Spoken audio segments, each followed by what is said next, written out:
மணக்கின்றேன். குழலினிது யாழினிது எம்பத்தம் மக்கள் மழலைச் சொல் கேளாதவர்.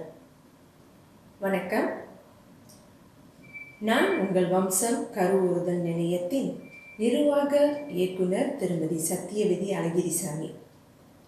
குழந்தை இல்லை என்று நிலை இனி இல்லை.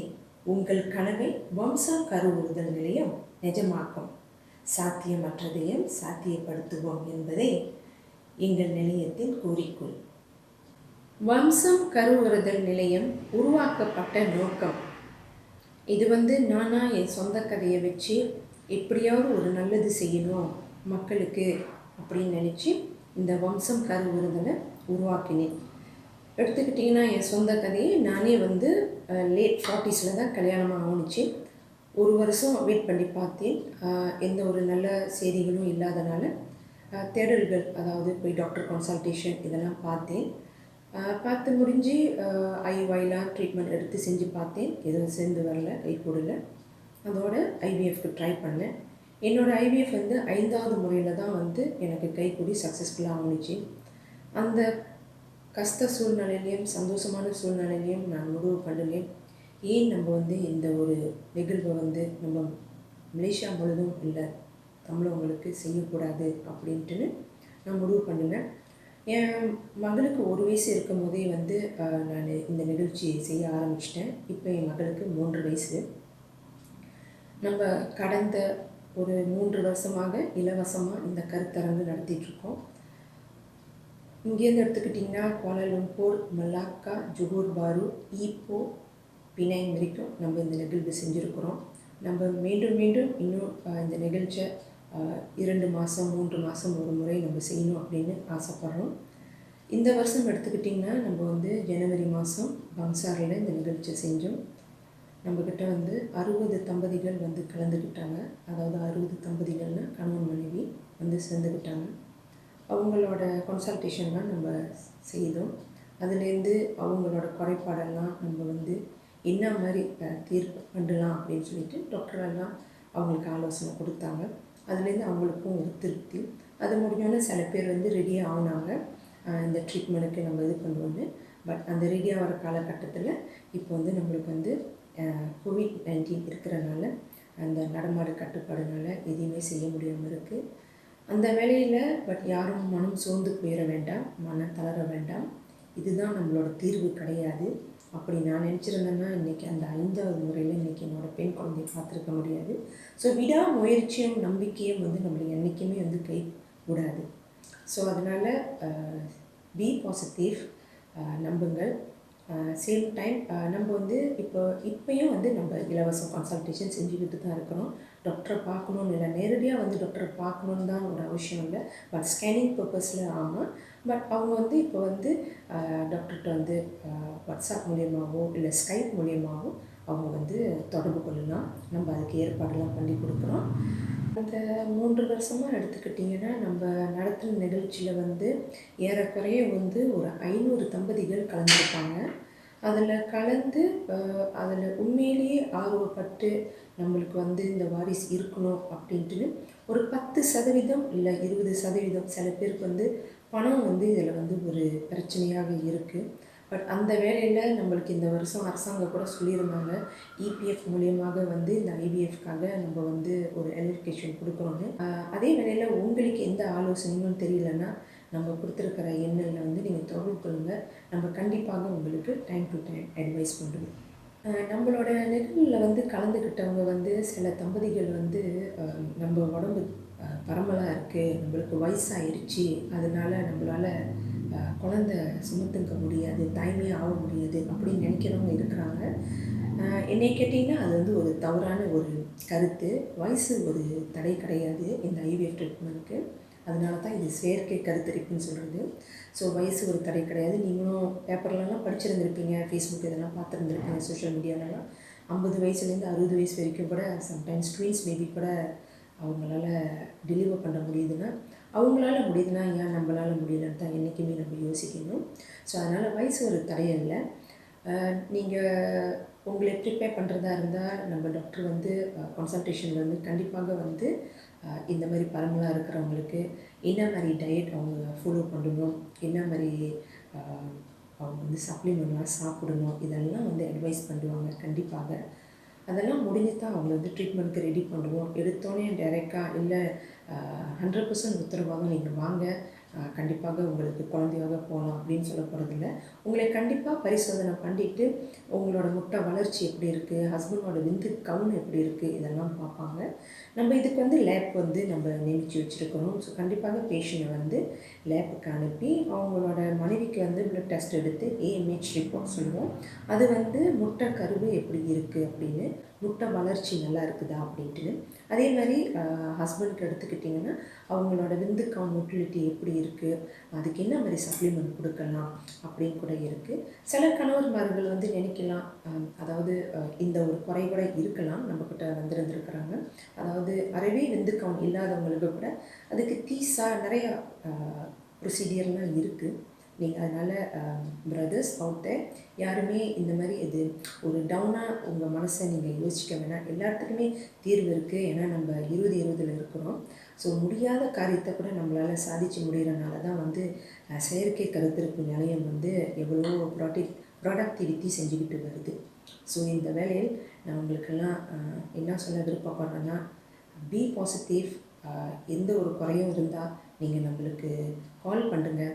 இதை பற்றி ஆலோசனை உங்களுக்கு தெரியணும்னா கண்டிப்பாக நம்ம உங்களுக்கு ஹெல்ப் பண்ணுவோம். இந்த வேளையில் அனைத்து தாய்மார்களுக்கும் என்னோட அந்நியர் தின வாழ்த்துக்கள். அனைவருக்கும் வணக்கம். நான் உங்கள் டாக்டர் அருணா அசோக், குழந்தையின்மை நிபுணர், A4 fertility centre, Chennai, Tamil Nadu, இந்தியாவிலேருந்து பேசுகிறேன். Happy mother's day. இனிய அன்னையர் தின வாழ்த்துக்கள் அனைவருக்கும். ஒரு குழந்தை பிறக்கும் போது ஒரு அம்மாவும் சேர்ந்து பிறக்கிறாங்கன்னு நம்ம எல்லாருக்கும் தெரியும். ஸோ அந்த குழந்தை பேர் சில பேருக்கு ரொம்ப எளிதில் கிடைக்கிறதில்ல. ஸோ குழந்தையின்மை ஒரு பெரிய ஒரு பிரச்சனையாக நம்ம உலகத்தில் உருவெடுத்திருக்கு. அந்த குழந்தையின்மை ஏன் சில பேருக்கு ஏற்படுது, ஏன் சில பேருக்கு நம்மளுக்கு குழந்தை வேணும்னு நினச்ச உடனே கிடைக்கிறது கிடையாது, இதுக்கான காரணங்கள் என்னென்ன?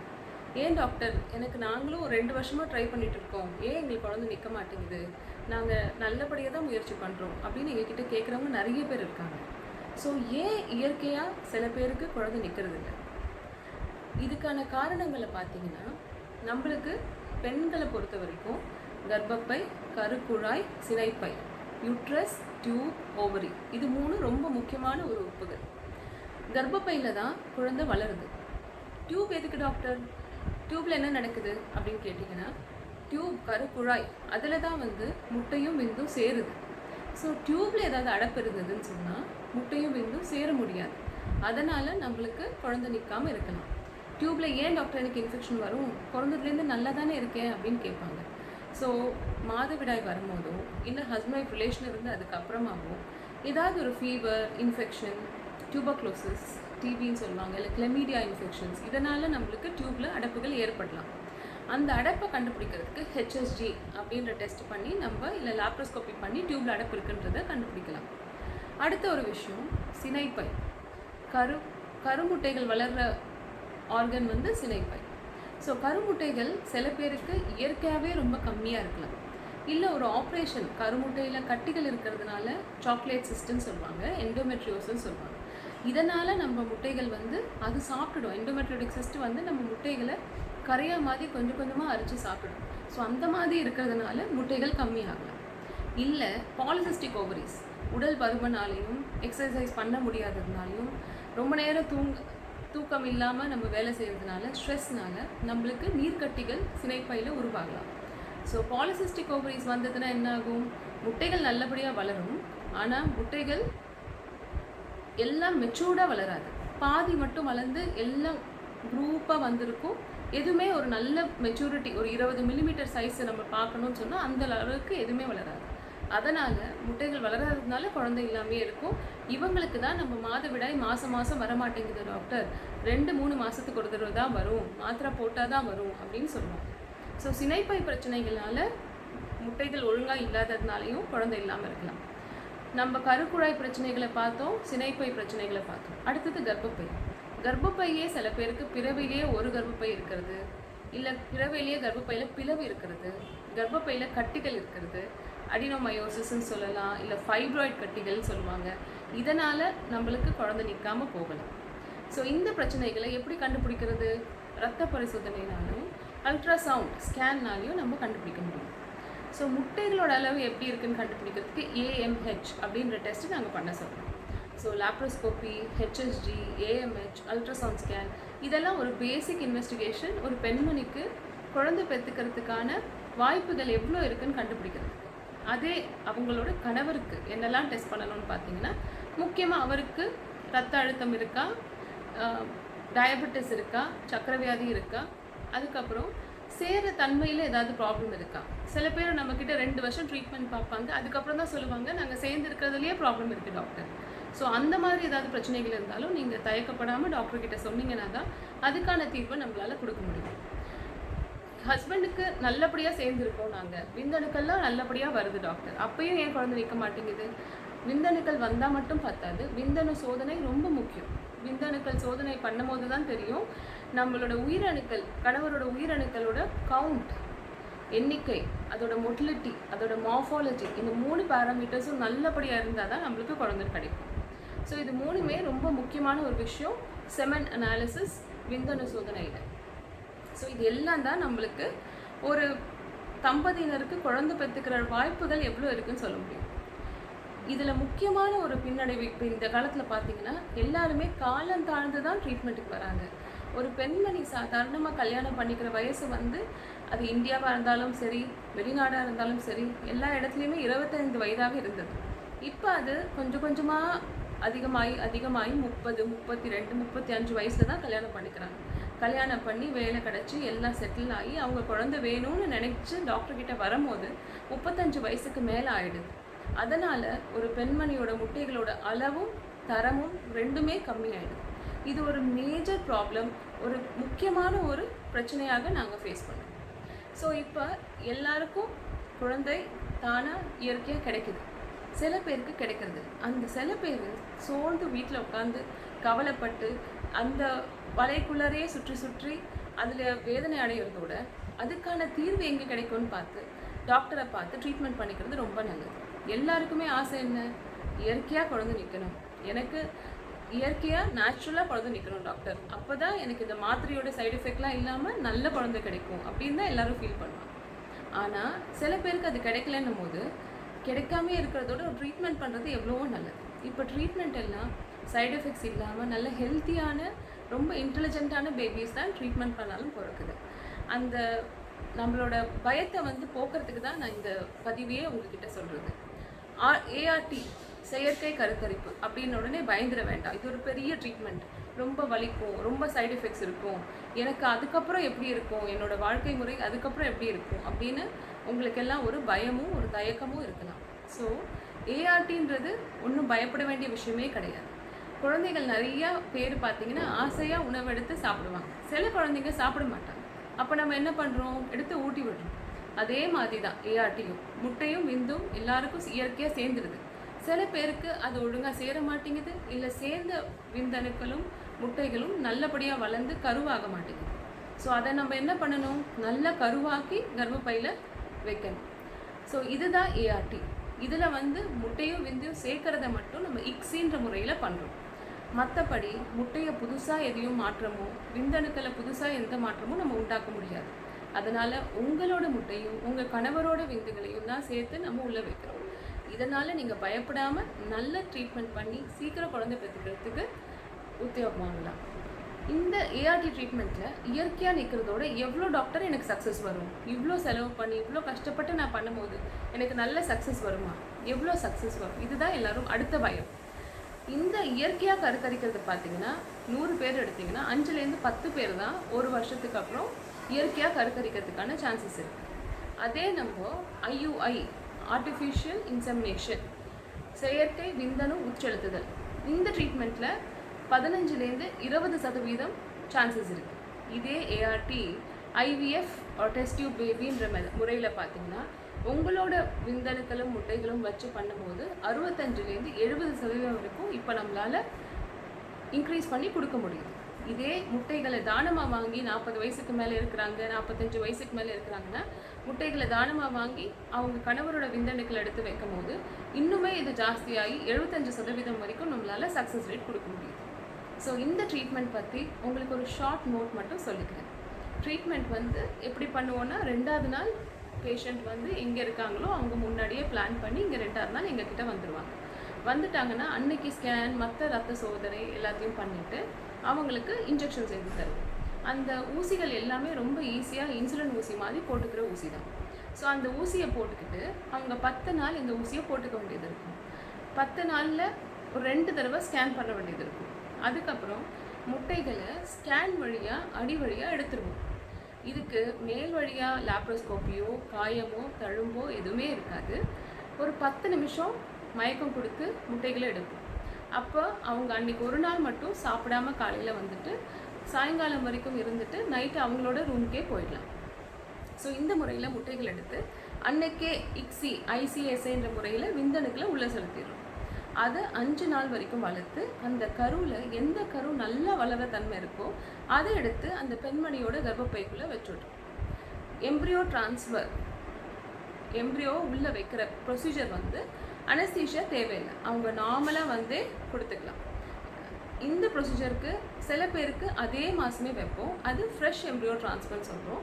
சில பேருக்கு அந்த மாதம் கர்ப்பப்பை சரியாக இல்லை ஹார்மோன் சரியாக இல்லைன்னா ஒரு மாதம் கழித்து ஃப்ரோசன் எம்ப்ரியோ ட்ரான்ஸ்ஃபர் அப்படின்ற முறையில் நம்ம எம்ப்ரியோ உள்ளே செலுத்துகிறோம். ஸோ இந்த ஃப்ரோசன் எம்ப்ரியோ ட்ரான்ஸ்ஃபர்னோடனே பயப்பட வேண்டாம். ஃப்ரோசன் எம்ப்ரியோ ட்ரான்ஸ்ஃபரில் நம்மளுக்கு ஃப்ரெஷ்ஷோட ஒரு 10% நல்லாவே சக்ஸஸ் ரேட் ஜாஸ்தியாக கிடைக்குது. அதனால நிறைய பேருக்கு நம்ம ஃப்ரோசன் எம்ப்ரியோ ட்ரான்ஸ்ஃபர் பண்ணோம். எம்ப்ரியோ ட்ரான்ஸ்ஃபர் பண்ணிவிட்டு உங்களோட வீட்டில் இல்லை உங்களோட ரூமில் நீங்கள் இருந்துக்கலாம். உங்களுக்கான எப்படி இருக்கணும், இமோஷ்னலாக எப்படி இருக்கணும், நம்ம மனசை எவ்வளோ கான்ஃபிடென்ட்டாக வச்சுக்கணும்னு எங்களோட சைக்காலஜிஸ்ட் உங்கள் கூட பேசிக்கிட்டே இருப்பாங்க. நாங்களும் உங்களோட டவுட்ஸை எப்போ வேணால் தீர்க்கறதுக்கு ரெடியாக இருக்கும். ஸோ சந்தோஷமாக 14வது நாள் உங்களோட ப்ரெக்னென்சி டெஸ்ட் பார்த்துட்டு உங்களோட தாய்மை அடைஞ்சு நீங்கள் சந்தோஷமாக இருக்கணும் அப்படின்றதுக்காக தான் இந்த பதிவு. எல்லாருக்கும் எங்களோட ஹாப்பி மதர்ஸ் டே, இனிய அன்னையர் தின வாழ்த்துக்கள். நன்றி. வணக்கம், என் பெயர் கதிர்வேலு, இவங்க மனைவி மல்லிகா. அனைத்து அனைவருக்கும் எங்களின் இனிய அன்னையர் தின வாழ்த்துக்கள். இந்த ஆண்டு முக்கியமாக மனைவிக்கு சிறப்பாக அன்னையர் தின வாழ்த்துக்களை சொல்கிறேன். காரணம், 21 ஆண்டு திருமண வாழ்க்கைக்கு பிறகு இப்போது என் மனைவி 5 மாத கர்ப்பிணியாக இருக்காங்க. எங்களுக்கு இந்த அழிவில்லாத மகிழ்ச்சிக்கு காரணம் முழுக்க வம்சம் ஃபெசிலிட்டி மட்டுமே. இவ்வேளையில் வம்சம் ஃபெசிலிட்டிக்கு நன்றி சொல்ல ரொம்ப கடமைப்பட்டிருக்கோம். 2018 வம்சம் ஃபெசிலிட்டி நடத்திய கருத்தரங்கத்தில் நாங்கள் கலந்துக்கிட்டோம். இதன் மூலமாக அவங்க மருத்துவர்களின் ஆலோசனைப்படி சிகிச்சை மேற்கொண்டு இன்றைக்கி வெற்றிகரமாக இந்த குழந்தை பாக்கியத்தை நாங்கள் பெற்றிருக்கிறோம். எங்களை போல் குழந்தை வளர்த்துக்காக காத்திருக்கிற தம்பதிகள் தாராளமாக வம்சம் ஃபெசிலிட்டியை நாடலாம். கண்டிப்பாக உங்களுக்கும் நல்ல பலன் கிடைக்கும். மீண்டும் வம்சம் ஃபெசிலிட்டிக்கு எங்களுடைய நன்றியை நாங்கள் தெரிவிச்சுக்கிறோம். நன்றி, வணக்கம். Hai, saya Siti. Saya ingin mengucapkan selamat Hari Ibu kepada ibu saya, ibu mertua saya dan semua ibu-ibu di seluruh dunia. Di kesempatan ini juga saya ingin mengucapkan ribuan terima kasih kepada Wamsem Fertility Center, terutamanya Puan Satya yang telah banyak membantu kami dalam perjalanan kami untuk mendapatkan cahaya mata. Semoga tahun depan menjadi tahun yang begitu bermakna kepada kami kerana merupakan tahun pertama meraihkan Hari Ibu sebagai ibu dan bapa. Okey, selamat Hari Ibu kepada semua. Terima kasih Wamsem, terima kasih.